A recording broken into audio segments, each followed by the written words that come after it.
स्वागत है।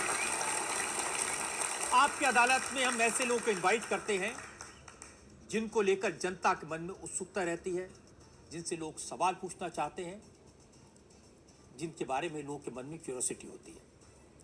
पिछले दिनों मैं जहां भी गया, लोगों ने मुझे एक शख्स के बारे में कहा, आप इन्हें आपकी अदालत में बुलाइए, और मैं भी सोचने के लिए मजबूर हो गया, ये कौन है जिसके बारे में हर पब्लिक फंक्शन में लोग मुझे कहते हैं, जिसके बारे में लोग मैसेज भेजते हैं, दर्शकों की बार बार मांग आती है।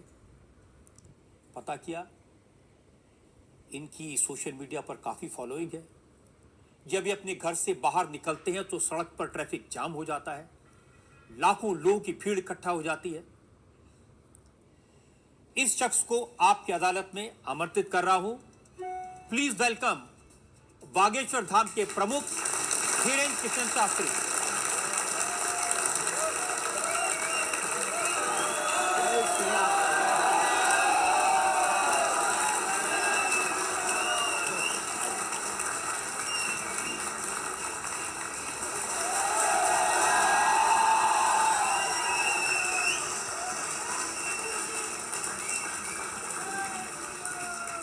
और धीरेन्द्र कृष्ण शास्त्री पर मुकदमे में आज हमारे जज हैं वरिष्ठ पत्रकार विनोद अग्निहोत्री।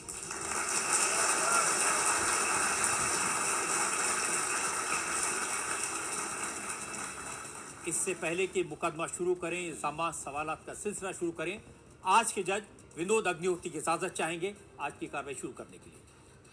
इजाजत है मुकदमा शुरू करने की। और इससे पहले कि पहला इल्जाम लगे शास्त्री जी पर, एक नजर डालते हैं शास्त्री जी के लाइफ पर। आजकल पूरे देश में बागेश्वर धाम के प्रमुख धीरेन्द्र कृष्ण शास्त्री की बहुत चर्चा है। कोई उन्हें चमत्कारी कहता है, कोई उन्हें अंतर्यामी कहता है, कुछ लोग उन्हें पाखंडी कहते हैं, लेकिन धीरेन्द्र कृष्ण शास्त्री खुद को पक्का सनातनी बताते हैं। अब हिंदू एक हो जाओ, सनातनी एक हो जाओ, यही हम चिल्ला रहे हैं कब से।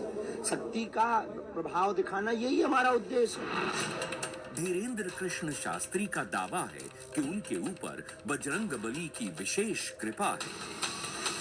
वो भक्तों का दुख दर्द सिर्फ अपने इष्ट तक पहुंचाते हैं।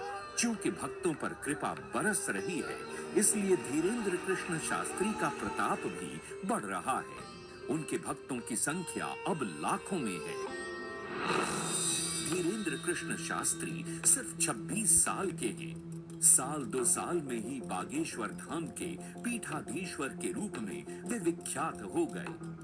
अब बड़े बड़े मंत्री और अफसर भी उनके दरबार में हाजिरी लगाते हैं। धीरेन्द्र कृष्ण शास्त्री सबसे पहले नजरों में आए जब संस्कार टीवी पर उनकी भागवत कथा दिखाई जाने लगी। फिर वो चमत्कार भी दिखाने लगे। 21वीं सदी के इस कथावाचक के वीडियो आजकल हर मोबाइल में है।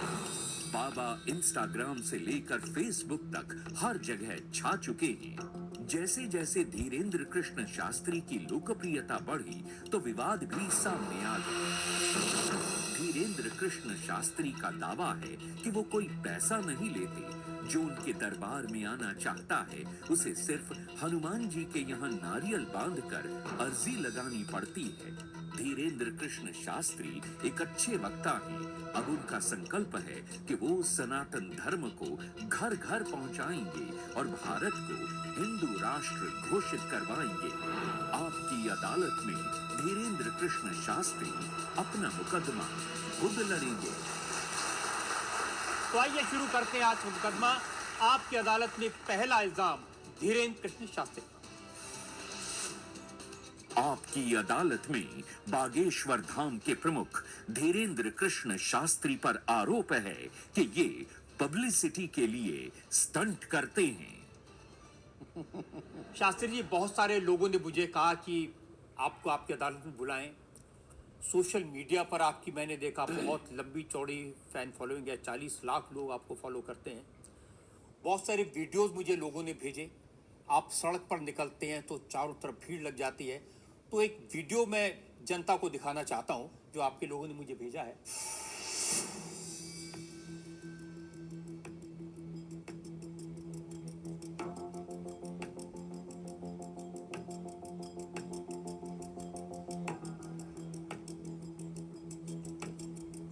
ये वाकई में शास्त्री जी असली वीडियो है या पब्लिसिटी स्टंट है, बनाया हुआ है? लोगों की अपनी अपनी भावनाएं होती हैं, अपनी दृष्टि से देखने की।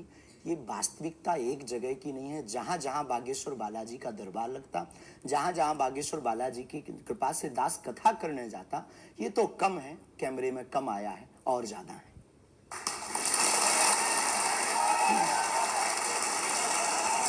लेकिन 26 साल की उम्र में इतनी चर्चा, इतनी पब्लिसिटी, ऐसा क्या है आप में? जिसका गुरु बलवान होता है, चेला पहलवान होता है। जो लोग कहते थे ईश्वर नहीं होते या भगवान नहीं होते, हमारी दृष्टि में इस छोटे से गांव से, गढ़ा गांव, मध्य प्रदेश के बुंदेलखंड में एक छोटा गांव गढ़ा है। गढ़ा में रहने वाला एक छोटे परिवार का बालक धीरेन्द्र कृष्ण अगर यहां तक पहुंच सकता है बालाजी की कृपा से, तो भारत का प्रत्येक व्यक्ति भगवत कृपा से कहीं भी पहुंच सकता है।